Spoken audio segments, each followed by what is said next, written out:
Hello friends, अब हम लोग देखेंगे इंडस वैली सिविलाइजेशन के अंतर्गत कि इंडस वैली सिविलाइजेशन के वेरियस नेम्स हैं, बहुत सारे नाम हैं इंडस वैली सिविलाइजेशन के।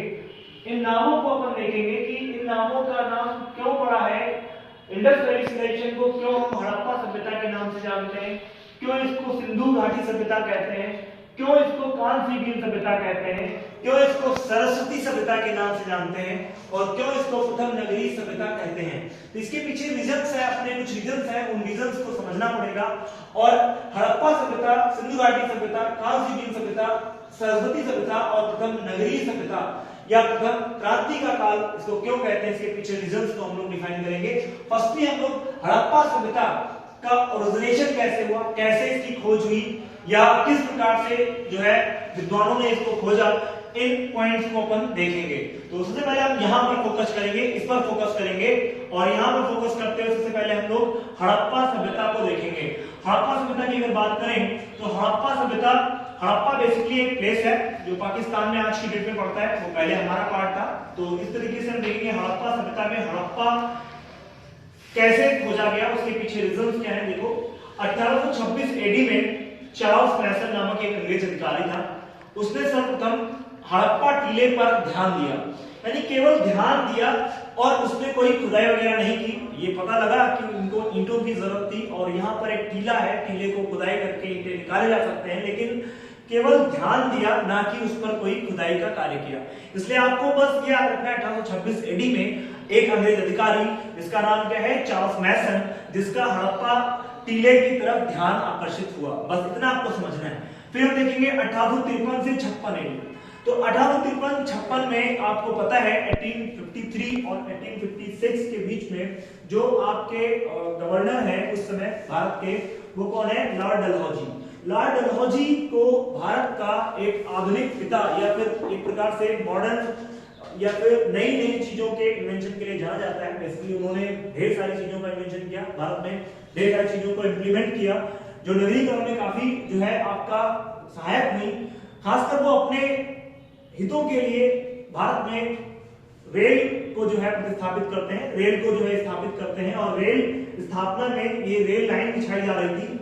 बेसिकली इस पर फोकस करेंगे कि रेल जो है कराची से लाहौर, लाहौर से कराची के बीच में बिछाई जाती थी।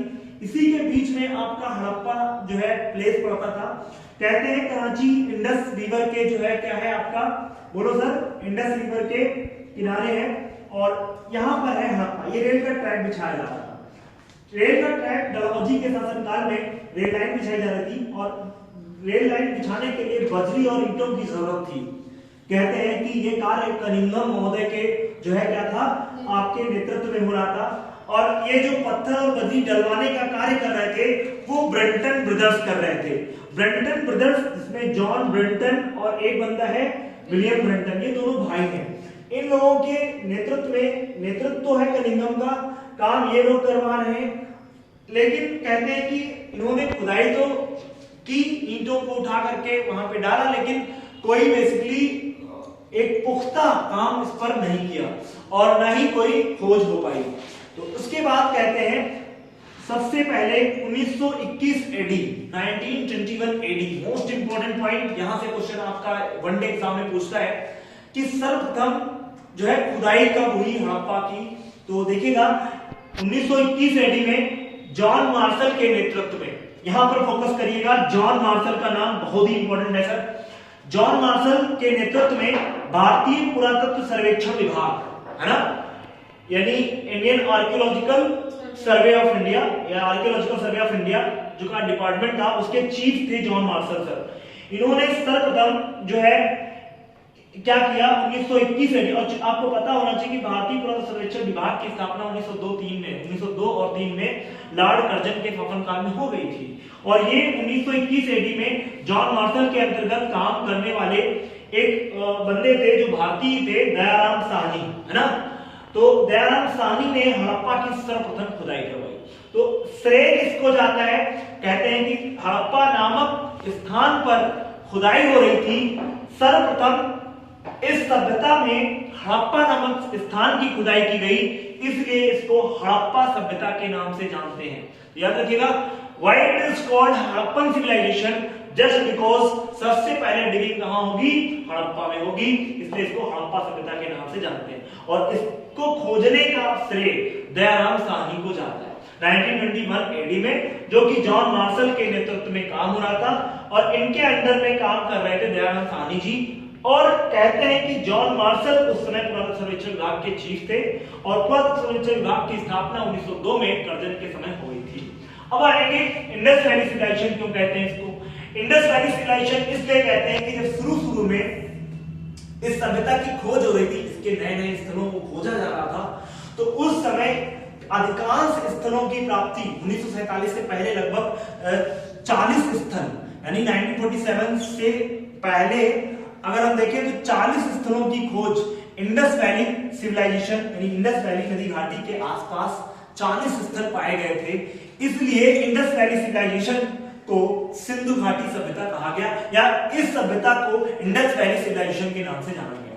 तो why it is called, because just because यहां पर इंडस वैली के रीजन में 40 स्थल मिले जो बेसिकली हड़प्पा सभ्यता को बिलोंग करते थे, या इंडस वैली सिविलाइजेशन कहा गया।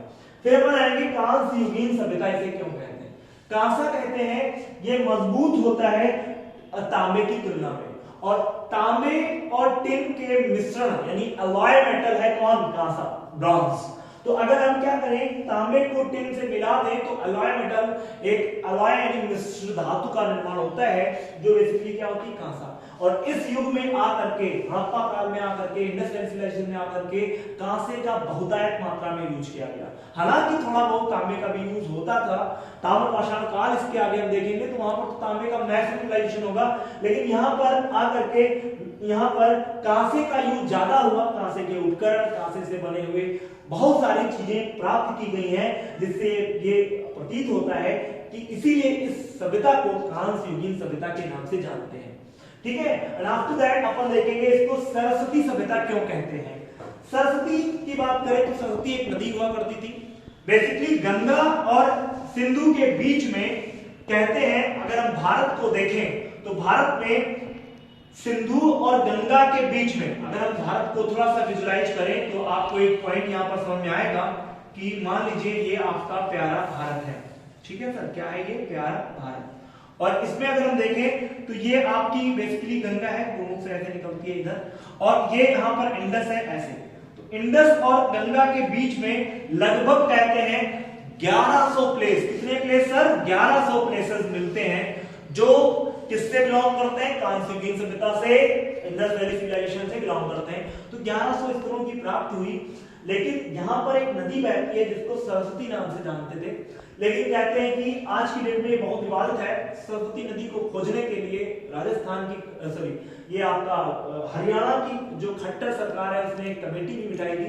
तो कहते हैं कि यहाँ पर सरस्वती नदी थी, इसके कुछ साक्ष्य प्राप्त हुए हैं, और विंध्याचल नामक स्थान पर यह नदी आकर के विलुप्त हो गई सरस्वती नदी। तो कहते हैं कि वर्तमान में आज की डेट में राजस्थान में घग्गर नामक जो नदी है उसी को ही सरस्वती नदी मान लिया गया है, लेकिन ये विवाद है, इस पर डिस्कस नहीं करेंगे। पर ये समझ लें क्योंकि इस रीजन में 1100 प्लेस पाए जा रहे हैं और जो सरस्वती के आसपास का रीजन है, इसलिए इसको सरस्वती घाटी सभ्यता के नाम से जानते हैं। फिर अब इसको हम प्रथम जो है नगरी सभ्यता क्यों कहते हैं या क्रांति सभ्यता क्यों कहते हैं, इसके पीछे अपने रीजंस हैं।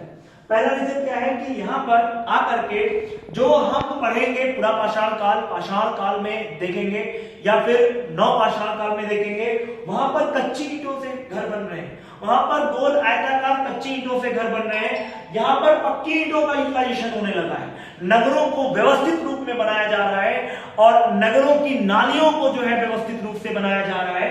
तो कहने का मतलब यहाँ पर नगरीकरण आ चुका था, आमूलचूल परिवर्तन हो चुका था और पहली बार नगरीय व्यवस्था की उत्पत्ति धारण करती है ये सभ्यता, इसलिए इस सभ्यता को नगरीय सभ्यता के नाम से भी जानते हैं या प्रथम नगरीय सभ्यता या क्रांति के काल के नाम से जाना जाता है। आई होप आपको ये पूरी चीजें समझ में आई होंगी, क्यों कहते हैं इसको हड़प्पा सभ्यता, सिंधु घाटी सभ्यता, कांस्य युगीन सभ्यता, सरस्वती सभ्यता एंड आल्सो प्रथम नगरीय सभ्यता या क्रांति काल। तो आई होप आपको समझ में आया।